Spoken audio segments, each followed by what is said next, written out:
Hello दोस्त, आप सभी का स्वागत है आपके यूट्यूब चैनल किसी सिकंदर सर की क्लास में। तो कल हम लोग देखे थे 10th क्लास के बायोलॉजी का चैप्टर नंबर 1, जिसका नाम है जैव प्रक्रम एवं उसके पोषण। तो कल बायोलॉजी के बारे में परिचय बताए थे और जैव प्रक्रम और पोषण के बारे में बताए थे।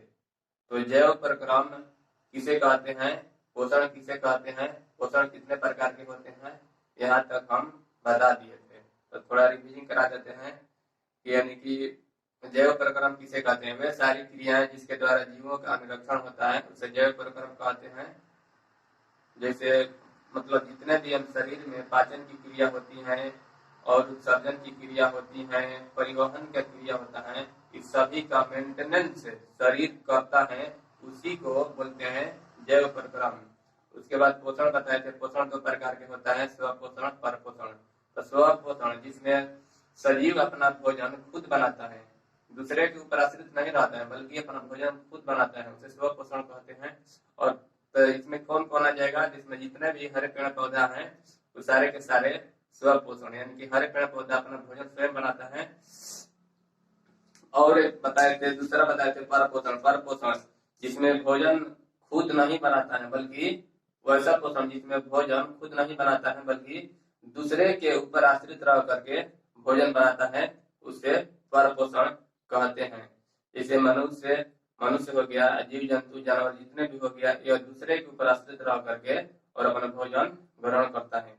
तो अब इसके आगे का देखेंगे।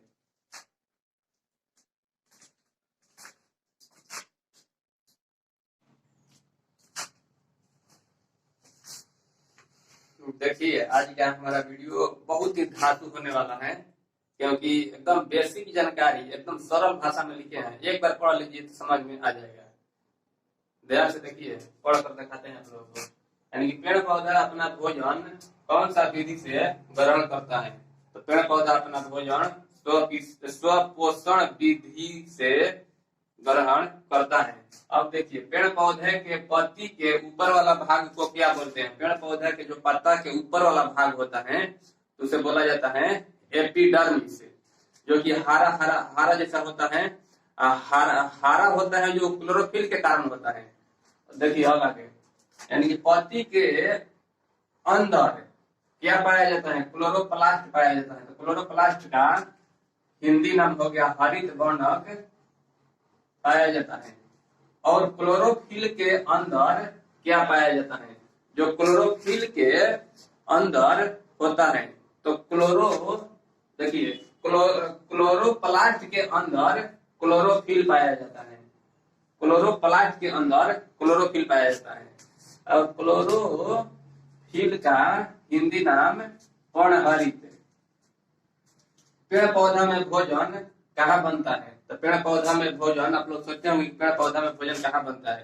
तो पेड़ पौधा में भोजन बनता है पत्ती में। पेड़ पौधा में भोजन बनता है पत्ती में। पेड़ पौधा अपना भोजन कैसे बनाता है। तो पेड़ पौधा अपना भोजन कैसे बनाता है। तो पेड़ पौधा अपना भोजन जल, उसके बाद कार्बन डाइऑक्साइड, सूर्य के प्रकाश और क्लोरोफिल चारों को मिल जाता है तो उसका भोजन बन जाता है। पेड़ पौधा अपना भोजन CO2, H2O यानी कि जल, सूर्य के प्रकाश और क्लोरोफिल से बनाता है। अब देखिए, संवहन ऊतक दो प्रकार के होता है। संवहन ऊतक किसे कहते हैं। तो नीचे ऊपर ले जाने वाला, यानी कि कोई ना कोई चीज चाहिए तो कौन सा होता है, जाइलम एक फ्लोएम होता है। देखिए, जाइलम ऊतक और फ्लोएम ऊतक। तो जाइलम ऊतक का क्या काम होता है। तो जाइलम ऊतक का काम है कि नीचे से मतलब पृथ्वी से पानी खींचकर ऊपर पत्ती तक पहुंचा देना, इसका काम है जाइलम ऊतक का काम हो गया नीचे से पानी खींचकर और पेड़ पौधा के पत्ती तक पानी पहुंचा देना। अब देखिए, जब पत्ती में बना हुआ भोजन को फ्लोएम, यानी देखिए जब को मिटा दीजिए, अच्छा हो जाएगा। पत्ती में बना हुआ भोजन को फ्लोएम, पेड़ पौधे के, यानी कि जब भोजन बन गया, पत्ती में भोजन बन गया तो पतिये में भोजन रह जाएगा, पति में भोजन नहीं रहेगा, पतिये में भोजन रह जाएगा। है ना, देखो तो डाढ़ा सूख गए, तो डाढ़वे जब सूख जाएगा, ताना सूख जाएगा, तो पति ऊपर नहीं रहेगा, पति तक लिया जाएगा, तो पति में नहीं चाहिए। यानी कि पूरे शरीर में भोजन चाहिए, तो पूरे शरीर में भोजन को ले जाने वाला कोई होना चाहिए, तो बताए फ्लोएम। फ्लोएम जो पेड़ पौधे के चारों ओर फैला देता है।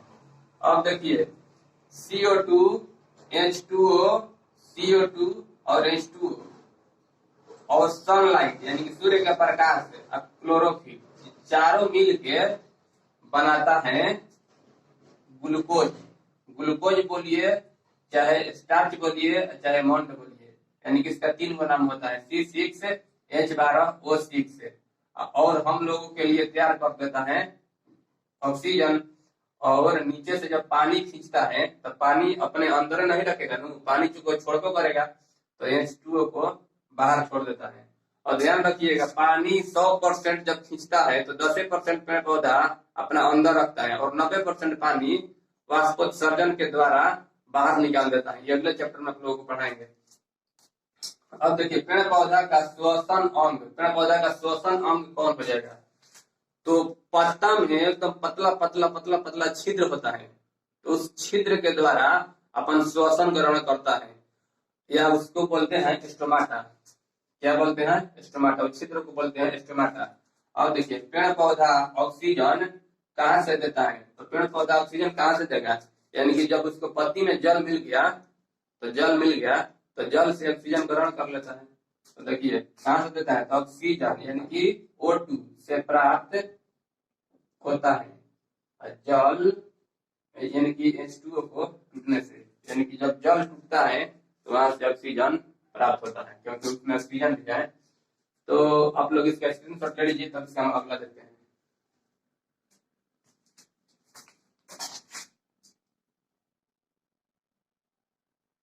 परपोषण 3 प्रकार का होता है।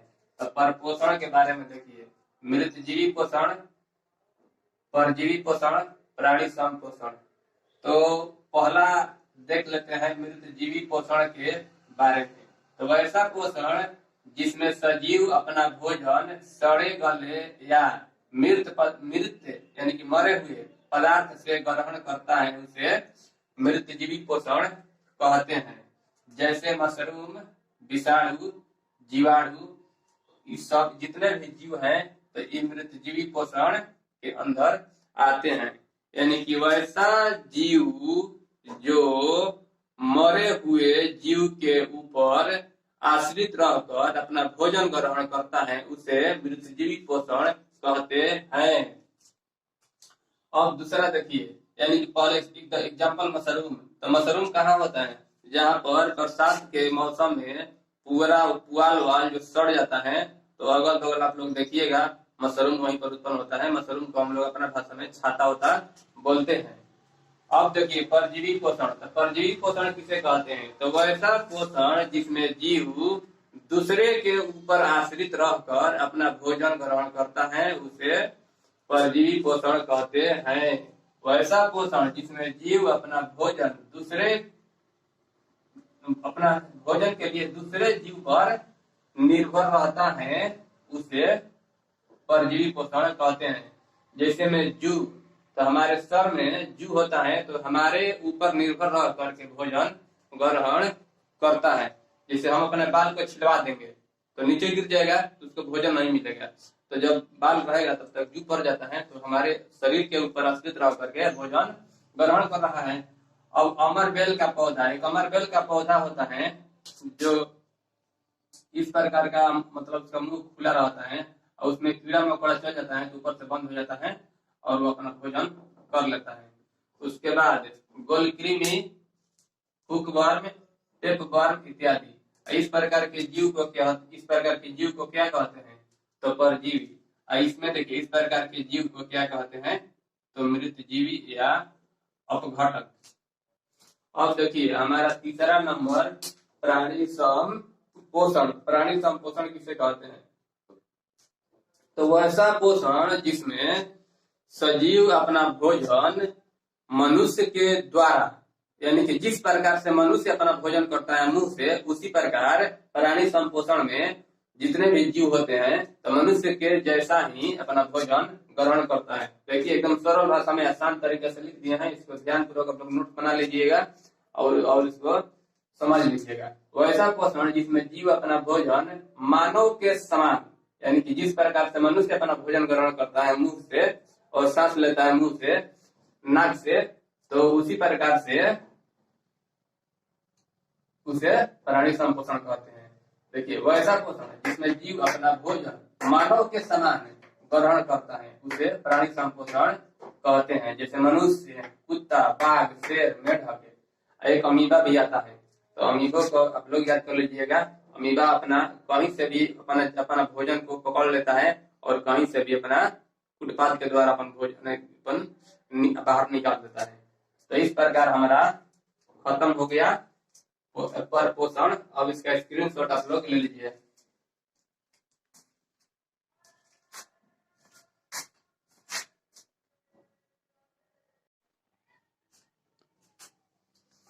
देखिए अब हमारा अगला क्वेश्चन है।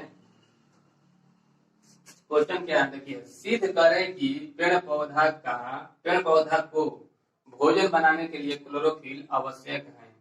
यानी कि पेड़ पौधा को भोजन क्लोरोफिल के द्वारा ही बनता है। ये तो आप लोगों को पता होगा। तब इसको सिद्ध करके दिखाना है कि कैसे क्लोरोफिल के द्वारा ही पेड़ पौधा अपना भोजन बनाता है। तो एक बात बताइए कि पेड़ पौधा में जो पत्ती का रंग हरा होता है तो किसके चलते हरा होता है?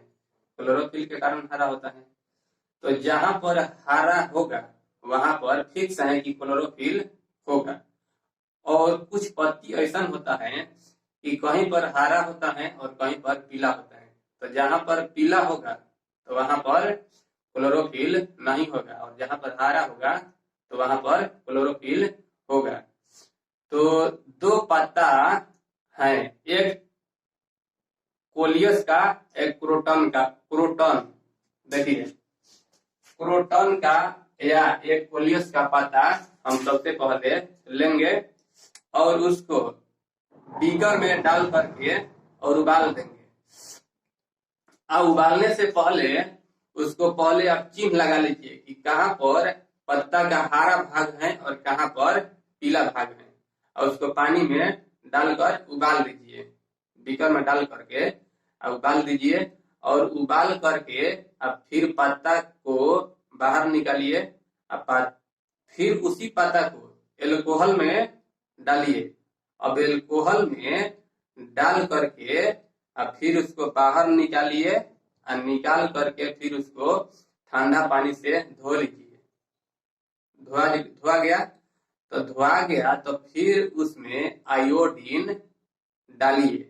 तो देखिए कि जहां पर आयोडीन डालिएगा, जहां पर हरा हो गया, जहां पर हरा नहीं सॉरी आयोडीन क्या करता है, नीला करता है। तो जहां पर नीला हो गया तो उसी भाग पर नीला होगा। जहां पर आप घेरे होंगे हरा होगा वहीं पर नीला हो जाएगा। और जहां पर नीला नहीं होगा यानी कि आयोडीन डालिएगा कोई प्रभाव नहीं पड़ेगा, तो वहां पर समझ जाइए कि पीला वाला भाग है। समझ में आ गया? तो अब देखिए इसको विस्तार से थोड़ा लिखे हैं और इसको ध्यान पूर्वक आप लोग समझिए क्या है।